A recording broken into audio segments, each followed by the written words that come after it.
வணக்கம். மற்றொரு தரிப்பு நிகழ்ச்சிக்கு உங்களை வரவேற்றுக் கொள்கின்றோம்.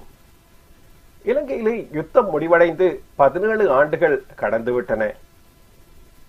அதிலிருந்து அரசியல் ரீதியான மாற்றங்கள் நம்பிக்கை தருவதாக கட்டியெழுப்பப்பட்டதாக அறிய முடியவில்லை. யுத்தம் முடிவடைந்த காலங்களிலே 3 விடயங்கள் முக்கியமாக பேசப்பட்டன. காணாமல் ஆக்கப்பட்டவர்கள், காணி விடுவிப்பு, அரசியல் கைதிகள். இந்த 3 விடயங்கள் கிட்டத்தட்ட இப்பொழுது மறக்கப்பட்டு விட்டதாகவே தெரிகின்றது. அதிலே காணி விடுவிப்பு மட்டுமே ஓரளவு பேசப்படுகின்றது. காணி விடுவிப்பு இந்த 17 ஆண்டுகளிலே அவ்வப்போது அரசியல் தேவைகளுக்காக தேர்தல்களை ஒட்டியோ அல்லது அரசாங்கத்தின் தேவைகளை கருதி காணி விடுவிப்பு நடைபெற்றிருக்கின்றது. அது தவிர காத்திரமான காணி விடுவிப்பு நடைபெற்றதாக அறிய முடியவில்லை.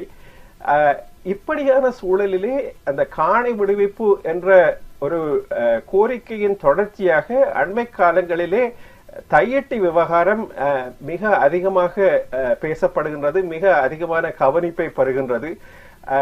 அது தொடர்பான மேலதிக விவரங்களையும் இந்த அரசியல் சூழல் தொடர்பான விவரங்களையும் அறிந்து கொள்வதற்காக சமூக செயற்பாட்டாளரும் இளம் சிந்தனையாளரும் யாழ் பல்கலைக்கழக விரிவுரையாளருமான கலாநிதி மானா திருவரங்கன் அவர்களை இன்றைய தரிப்பு நிகழ்ச்சிக்கு அழைத்து வந்திருக்கின்றோம்.